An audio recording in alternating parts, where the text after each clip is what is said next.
Halo semua, perkenalkan nama aku Immanuel Samuel Kalciadi, biasa dipanggil Samuel. Hari ini saya akan mengajarkan kepada kalian semua tentang asam dan basa. Nah, teman-teman, kita mulai dari teori asam dan basa.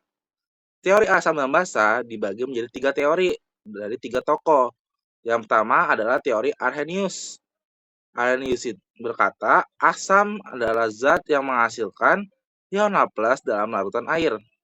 Basa adalah zat yang menghasilkan ion OH- dalam larutan air.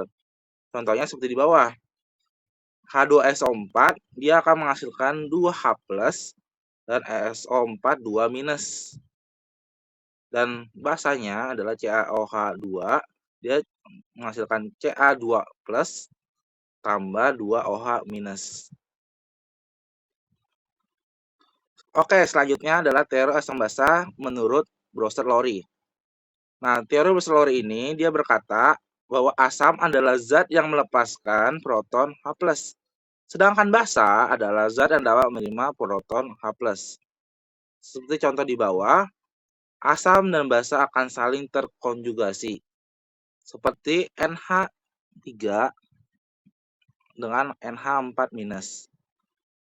Oke, selanjutnya adalah teori asam basa menurut Oke teman-teman, selanjutnya adalah teori asam dan basa berdasarkan teori Lewis. Nah, teori Lewis ini dia berkata bahwa asam adalah zat yang menerima pasangan elektron. Sedangkan basa adalah zat yang memberikan pasangan elektron, seperti contoh di bawah ini. Oke, selanjutnya kita akan mempelajari tentang konstanta ionisasi Ka dan Kb. Ka merupakan konstanta yang menunjukkan tingkat kekuatan asam, sedangkan Kb merupakan konstanta yang menunjukkan tingkat kekuatan basa. Hubungan antara Ka dan Kb nyatakan sebagai berikut. Ka dikali Kb sama dengan Kw sama dengan 10⁻⁻4. Semakin besar nilai Ka atau Kb-nya, maka derajat ionisasi akan semakin besar, sehingga asam dan basa tersebut akan semakin kuat. Selanjutnya, kita akan belajar tentang faktor yang mempengaruhi kekuatan asam. Faktornya yang pertama adalah kekuatan suatu asam dapat ditentukan dengan membandingkan kekuatan ikatan H sampai A. Semakin lemah ikatan H sampai A, maka asam tersebut akan semakin kuat. Kekuatan ikatan dipengaruhi oleh energi yang dibutuhkan untuk melepaskan atom H dari molekulnya. Selain itu, keelektronegatifan atom A juga berperan dalam menentukan kekuatan keasaman. Oke teman-teman, selanjutnya kita akan mempelajari tentang disosiasi air. Air bersifat unfiltered, yaitu dapat bertindak sebagai asam maupun basa. Air mengalami disosiasi membentuk ion H3O+ dan OH-. Konstanta keseimbangan disosiasi dinyatakan dengan Kw sama dengan konsentrasi H3O+ dan konsentrasi OH- menghasilkan 10⁻14. Selanjutnya kita akan belajar tentang skala pH. pH digunakan untuk menunjukkan tingkat keasaman atau kebasahan suatu larutan. Nilai pH berada pada rentang 1 sampai 14. pH yang di bawah 7 larutan bersifat asam. pH sama dengan 7 larutan bersifat netral, dan pH di atas 7 lautan bersifat basa, seperti gambar di samping. Semakin ke kiri, dia akan semakin asam. Semakin ke tengah, dia akan netral. Semakin ke kanan, dia akan bersifat basa. Oke teman-teman, selanjutnya saya akan menjelaskan hubungan pH dengan konsentrasi ion. pH berhubungan dengan konsentrasi ion hidrogen H+. pH dirumuskan sebagai pH sama dengan min log H+. Selanjutnya, pOH berhubungan dengan konsentrasi ion hidroksida OH-. pOH dirumuskan sebagai pOH sama dengan min log OH-. Selanjutnya, saya akan menjelaskan tentang pengukuran pH. pH dapat diukur menggunakan indikator alami, misalnya ekstrak kubis ungu. Indikator buatan seperti lakmus dan metil orange. pH meter yang memberikan hasil yang lebih akurat. Pengukuran asam basa umumnya menggunakan indikator warna, yaitu zat yang ditambahkan ke dalam larutan dan akan berubah warna pada rentang pH tertentu. Nah, untuk yang kita gunakan untuk saat ini seperti pada gambar di samping. Oke teman-teman, selanjutnya saya akan menjelaskan tentang asam poliprotik. Asam poliprotik adalah asam yang dapat melepaskan lebih dari satu ion H+ dalam larutan. Contohnya H2SO4 dan H3PO4. Selanjutnya, saya juga akan menjelaskan tentang asam basa dan oksidanya. Yang pertama, oksida asam. Ia akan bereaksi dengan basa menghasilkan garam dan air. Contohnya SO3 dan CO2. Selanjutnya, oksida basa. Ia akan bereaksi dengan asam menghasilkan garam dan air. Contohnya CaO dan Na2O. Selanjutnya, oksida amfoter. Dapat bereaksi baik dengan asam maupun basa. Contohnya Al2O3 dan ZNO. Oke, kita selanjutnya akan mempelajari tentang sifat asam dan basa dari garam. Yang pertama, garam netral. pH-nya mendekati 7. Berasal dari asam kuat dan basa kuat. Yang kedua, garam bersifat asam. pH-nya di bawah 7. Berasal dari asam kuat dan basa lemah. Selanjutnya, yang ketiga, garam bersifat basa. pH melebihi 7. Berasal dari asam lemah dan basa kuat. Yang keempat, garam dari asam lemah dan basa lemah. Sifat larutan ditentukan oleh nilai Ka dan Kb. Ka yang melebihi Kb, larutan bersifat asam. Kb yang melebihi Ka, larutan bersifat basa. Oke teman-teman, selanjutnya saya akan menjelaskan tentang kesetimbangan larutan. Kesetimbangan larutan dibagi menjadi dua, yaitu kesetimbangan homogen dan heterogen.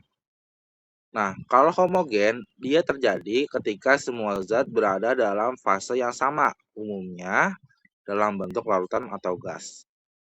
Kalau heterogen, terjadi jika zat-zat yang terlibat berada pada fase yang berbeda, misalnya padat, larutan, atau padat gas.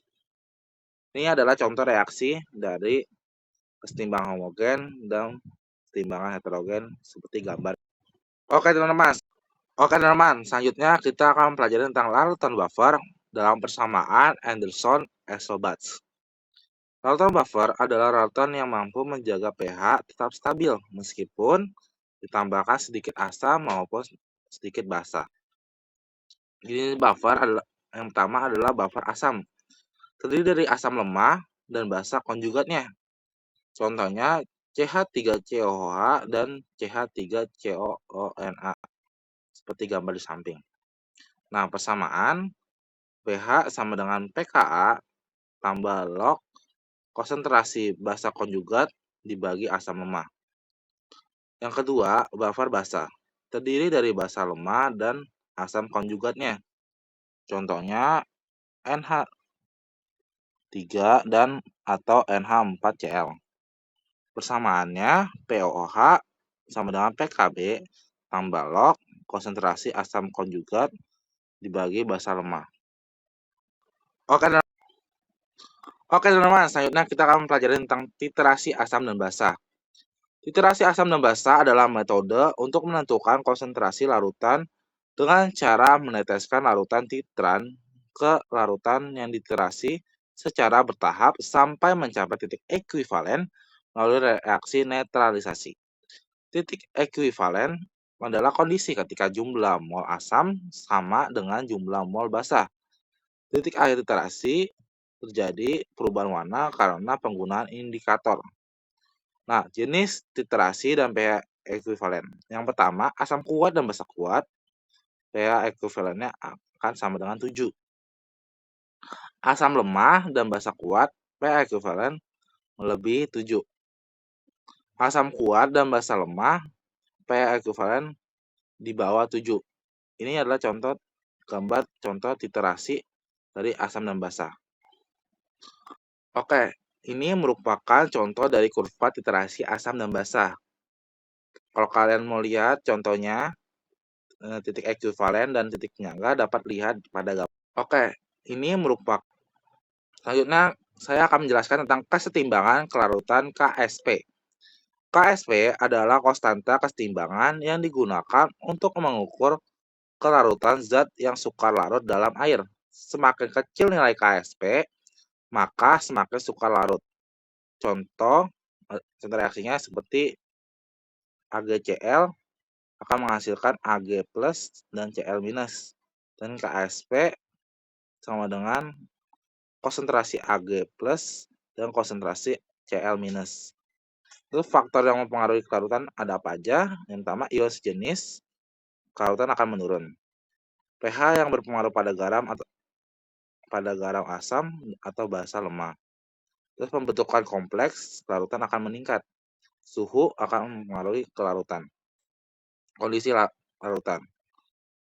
Q akan melebihi KSP, larutan belum jenuh, tidak ada endapan. Q sama dengan KSP, larutan jenuh, maka akan setimbang. Q tidak melebihi KSP, larutan lewat jenuh, terjadi endapan. Q adalah hasil kali ion-ion sesaat, nilai kelarutan saat ini. Nah, selanjutnya saya akan menjelaskan aplikasi asam basa dalam bidang farmasi. Yang pertama, untuk formulasi obat. Yang kedua, sebagai bioavailabilitas obat. Yang ketiga, digunakan dalam penggunaan buffer. Yang keempat, pengendalian rasa dan iritasi. Yang kelima, stabilitas antibiotik dan vaksin. Yang keenam, pengujian kualitas obat. Sekian, terima kasih. Semoga video ini dapat bermanfaat bagi kalian yang ingin mempelajari tentang asam dan basa lebih lanjut. Sekian.